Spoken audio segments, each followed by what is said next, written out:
Today's video is sponsored by Hit Point Press and their Big Bads, new campaign-ready monsters each and every month. Alright guys, Jameson and Alex here. Today we're going over the Circle of Gilded Druid from MCDM Arcadia number 5. So if you're new to the channel, what we're going to do is go through all the abilities gained in the subclass. Then we're going to rate the roleplay, combat, and synergy based on how the abilities gained improve on the base class. Bingo. Don't forget to like, comment, and subscribe to be entered in our D&D Beyond Players Bundle giveaway. This free stuff is wonderful. All that being said, let's get right into it. This subclass is built around gems, gemstones, and things. So, the ability to quickly talk about different gems have different effects, things like that. There is a gem table. Ta-da! There's said gem table. It shows you the different elements attached to each individual gem. So keep that in mind as we're reading through all the individual gem-based abilities. Now that we're on our actual abilities here, level 2 starts us with Elemental Extremis. When you hit a creature with a weapon attack, you can activate the gem, dealing an additional 1d6 damage of the type associated with the gem. You can use this feature a number of times equal to your Wisdom modifier and regain all expended uses when you finish a long rest. In addition, you can expend your use of a Wild Shape and as a bonus action to charge the gem. And for the next 10 minutes, the attack deals an additional 2d6 damage of the gem's associated type. The damage die dealt by this feature increases when you reach certain levels in this class. Die becomes a d8 at level 6, a d10 at level 10, and a d12 at level 14. You only benefit from one gem being incorporated into your arm or hand at a time. When you gain a druid level, you can change out the gem to a new gem. However, in the process, the old gem is lost. Also at level 2, we have Gilded Transference. When you cast a spell that deals acid, cold, fire, lightning, poison, or thunder damage, you can use your reaction to change the damage type to a damage type associated with one of your incorporated gems. Starting at 6th level, you learn to control and elementally transmute spells cast on you. If a spell targeting you deals acid, cold, fire, lightning, poison, or thunder damage, you can use your reaction to change the damage type to a damage type associated with one of your incorporated gems. You can use these reactions a number of times equal to your Wisdom modifier and regain all expended uses when you finish a long rest. Level 6 will get us core value. You can take a gem and at least 50 gold worth of gold or platinum and incorporate it into your torso. While wearing light or no armor, you gain a +1 bonus to your armor class. In addition, you gain resistance to the damage type associated with the gem in your core. As a bonus action, you can expend a use of Wild Shape to charge the gem for 10 minutes. While the gem is charged, a creature that hits you with a melee attack takes 1d8 damage of the type associated with that gem.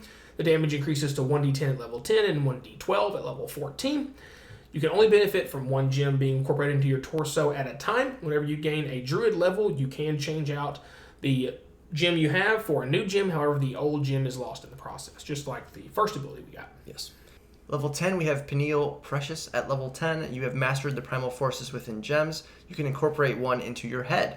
As an action, you can make a ranged spell attack against a creature within 120 feet of you that you can see. On hit, attack deals damage equal to 4d8 plus your Wisdom modifier of the gem's associated type. You can make this attack a number of times equal to your Wisdom modifier. You gain all expended uses when you finish a long rest. You can only benefit from one gem being incorporated in your head at a time. When you get a new level, you can change it out, but the old one's lost. Just like the other ones. Yeah. And finally at 14, we have Prismatic Form. Your connection with the primordial elemental forces behind gems and precious metals is absolute.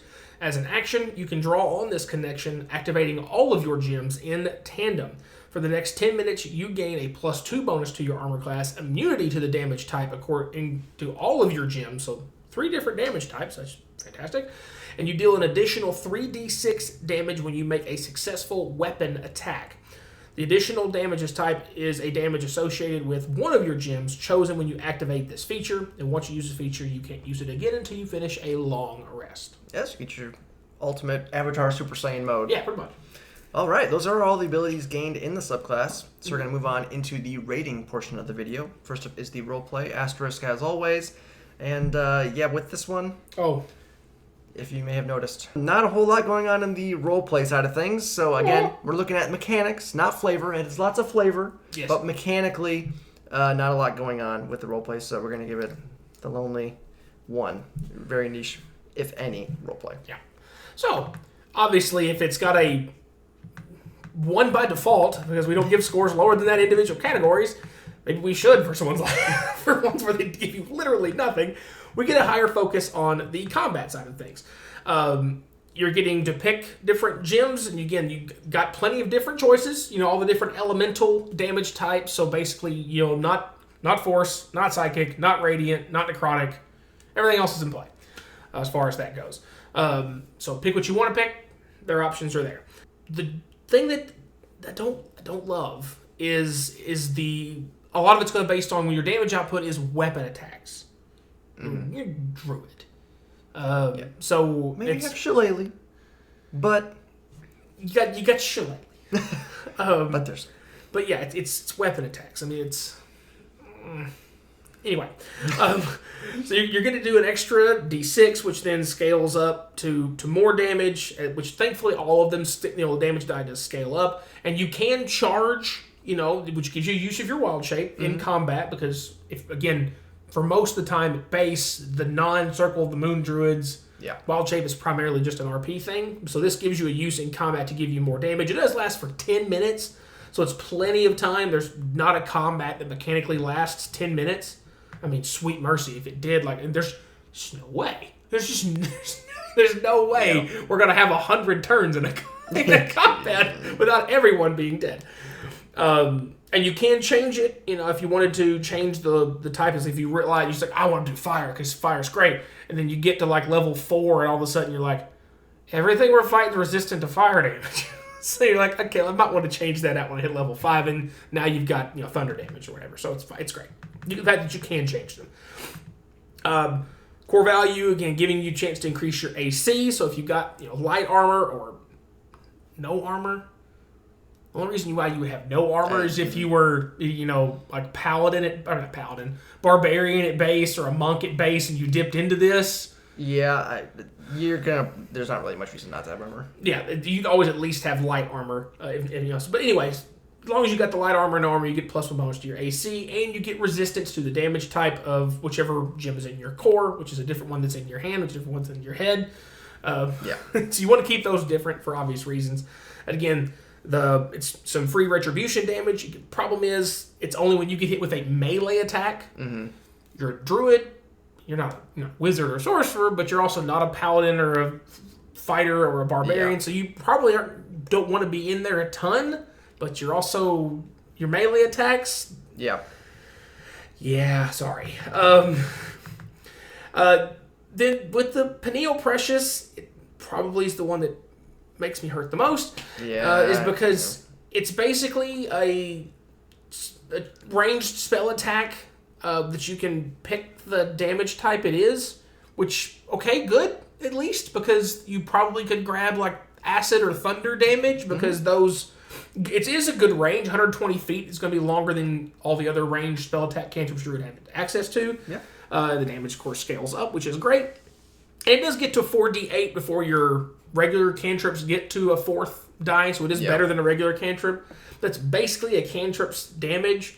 So it's nothing too crazy exciting, but it is... It's there. Yeah, I really wish that there was an extra effect attached to it, not just damage. Yeah. Something besides that. Because it's basically just a cantrip that hits max damage sooner with good range.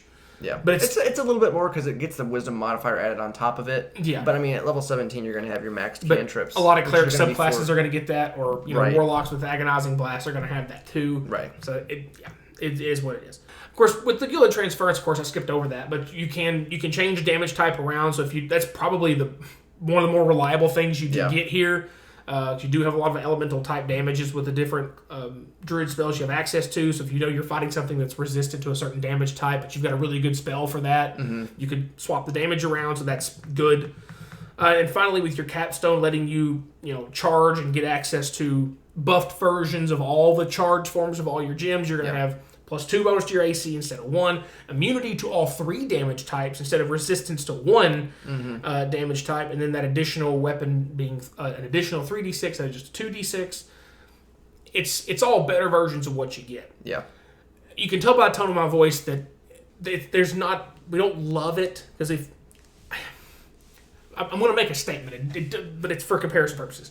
This isn't Battle Rage or Barbarian, but it feels like that in terms of... It either needs to do the stuff it does more often, or the stuff it does needs to be more impactful than where it is. It's in this weird we were afraid that it was going to be too good to give it all the time, but we didn't want to make it too potent to be crazy for the limited use stuffs. So we went with a 3.5 out of the possible 5 in combat because you do have interchangeable options when you level up that you're going to have different damage resistances. You got some survivability. You do get extra damage in there. It's strictly getting knocked for points based for a lack of potency or lack of often of use. Right. And kind of just switching over to the synergy side of things, the big elephant in the room obviously is the limited uses. Again, I really like the concept of this. I just feel like there's some some number tweaks and things like that should probably be made. With this, I mean, looking at it, you get, for example, the first thing is your melee attacks. You can use it number of times equal to your wisdom modifier, but it's when you hit, you can activate it and deal an extra 1d6. A number of times, 5 times a day, you're going to deal an extra 1d6. Yeah, that's if you've maxed your wisdom, which eventually you're going to as a druid, but not at level 1 you're not, or level 2 you're not. But still, and also, it's a melee attack. So, if it's a melee attack, you're probably not going to be up in melee a whole lot of times anyway. Why not just make it all the time you do 1d6 extra? Yep. I don't know.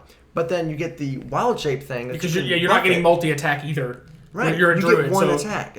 Clerics get their potent spellcasting or their divine, whatever the extra damage for attacks is. Mm-hmm. So improved divine strike. Yeah, you get extra damage for attacks or cantrip. Yep. This druid doesn't have that, so you do only have one attack. So what's the big deal letting it just be all the time? It's not super crazy. Yep.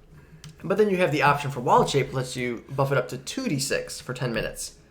So, obviously, Wild Shape, 2 uses per short rest. So you can do it relatively often. Almost every combat, you're probably going to be able to do this. Yes, if you really want to. Most of the time. And there's just lots of combats back to back. Yeah, the problem is using it for that is probably not the one you're going to be using it once you have your other options. Exactly. That's what I was going to get to next. There's the other option for Wild Shape, which is, retribution damage. It just takes every time you get hit. But it's with a melee attack.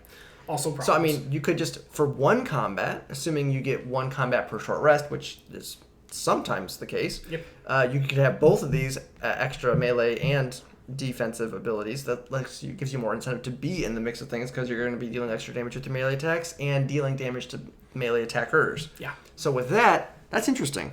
But again, only a couple Wild Shapes per rest. So if you do that and you don't get another chance for a short rest, you just have nothing. You don't really have a whole lot going on, which feels kind of bad. Yeah.